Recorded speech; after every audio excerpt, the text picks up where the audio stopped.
Alright, let's do this. Player ratings. 4-3 loss to Copenhagen. Probably over, you'd say the group is. Don't see a way back from here. At the very best, probably a Europa League position. But that being said, we're on the bottom of the group and we're only 1 point off second. That isn't the point. That is now something like 9 defeats in the last 17 games.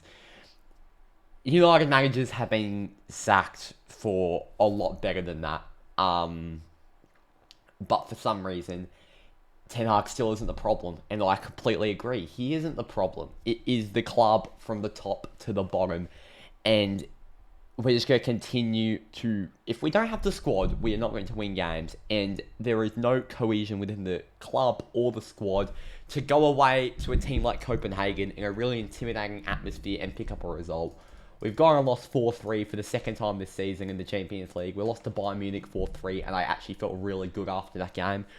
Losing to Copenhagen 4-3, no, I don't feel good whatsoever. It's an absolute abomination. Absolutely tragic.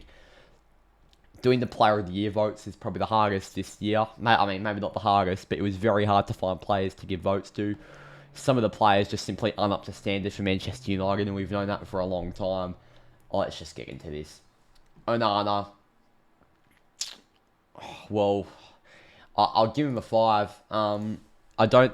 He's let in 4 goals, but not all of them were his fault. I think one of them he fumbled into the net. He really should have done better on that one.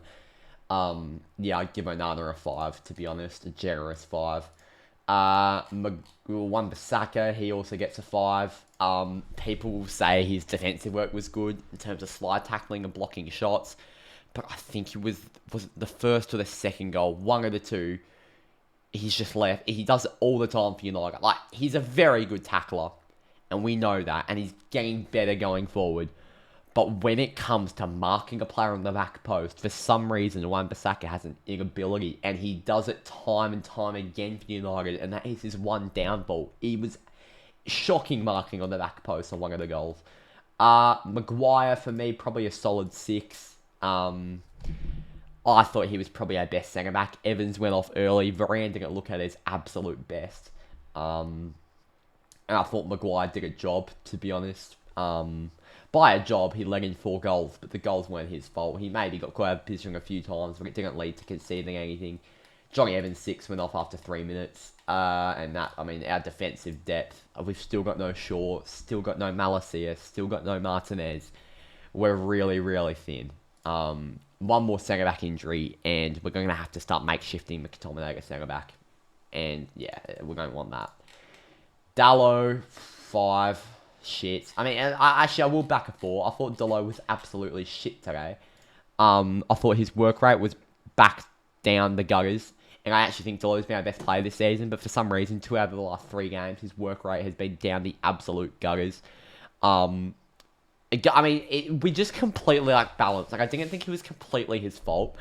We lacked balance down the left side. We had 2 right footers on the left side. We had no one to put balls into the box for Højlund. We were doing all our attacking down the right hand side, and when we did try going down the left hand side, we just looked stagnant and a bit proppy. Dalot really, it was really hard for him to put a shifting at left back today. McTominay 4, didn't notice him. He just didn't see him apart from the shot that he sent back to Manchester in the last minute. I thought Eriksen got subbed off at halftime, unluckily. I didn't think Amrabat needed to be brought on in that game. If Amrabat was going to be brought on, it would have been for McTominay. But I thought Eriksen was looking really, really good on the ball, and he was one of our main sources of attack. Don't know why he got subbed off. Bruno, 6 for me. I thought he was really, really good, Bruno. I thought his tenacity midfield was fantastic. Nothing he did led to the goals we conceded. He scored a penalty. He got an assist. I thought Bruno was definitely one of our best today. Marcus Rashford, he probably has to get a 4 for the red card, but it wasn't a red card. He was guarding the ball. It is called football. VAR is an absolute joke. And look, I'm not going to pretend United's penalty was a penalty or Copenhagen's penalty was a penalty. The VAR was an absolute shitter today. 3 tragic decisions in one game. And it just keeps getting worse and worse. Garnacho, probably a 4. Not great. And he shushed the fans after we went 2-0 up. And Garnacho, how long have you been supporting United and playing for United? Because you don't shush fans 2-0 up when playing for this club. Oh, fuck. The Palmer. Højlund 7, man of the match. What a performance. Brace for the Champions League. What are we doing with Højlund's performances? Absolutely nothing. We're completely wasting them. Varane 5. It was one of the best out of a bad bunch, and he didn't really look up to his best. Amrabat 2. I thought he was absolutely atrocious. In fact, I'm going to go 1. I didn't actually think he did one thing right. I thought he misplaced every single pass. He wasn't in position once. He couldn't lay one tackle. The Amrabat loan so far has been an absolute travesty.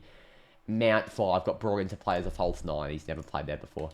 Ten Hag was throwing absolutely everything at this game. I thought the subs were absolutely... I mean, Varane sub was forced. The Amrabat sub was shocking. And the Mason Mount sub was shocking. I mean, I get what he was trying to do with Mount by adding more tenacity to the midfield, but it didn't work, and it was never going to work. The front three, I didn't mind the selection of that. That midfield, are we going to stop selecting McTominay for the love of God? Then again, what other options do we have? I actually think McTominay is better than Amrabat at this current point in time. Still don't know why Varane's not playing over Evans, but while Evans was on, he actually looked better than Varane, believe it or not. I don't know why Reguilon's not... I get Delo played well against Fulham at left back, but I think Reguilon has to play against Luton at the weekend because we just need that balance on the left-hand side. And look, tactically, I thought we were okay for the first half an hour. I thought we actually looked really good. Like, that first goal was a proper team goal. But after that, shit, it's going to be a 3 for Ten Hag. If it's not Højlund, it's going to be 98% Højlund. 84% Rasmus Højlund. Luton on the weekend. We're just going to continue to move on to the next one because this season is not going to be a short one. And now we'll quickly take a look at the Player of the Year votes. It was literally just picking the best out of a bad bunch. I thought the top 3 actually did play well. I thought Rasmus Højlund easily gets the 5 votes. Jeez, I'm choking on my words. Bruno gets the 4, thought he was good. Eriksen gets the 3 for his half he played. And then Maguire and Varane, I couldn't really pick anyone else. They were the 2 strongest suits. And we conceded 4 goals. That tells you how bad we are at the moment. Leaderboard, Delo still sits on top after 2 shocking games in 3. Onana sits in 2nd. Bruno's crept his way up into 3rd. Casemiro's 4th. Eriksen's 5th. And Rasmus Højlund actually sits in 6th, very close behind Christian Eriksen. Hopefully he can find some form in the Prem, Højlund, because we need it. And we need the rest of the team to actually fucking perform. See you next time.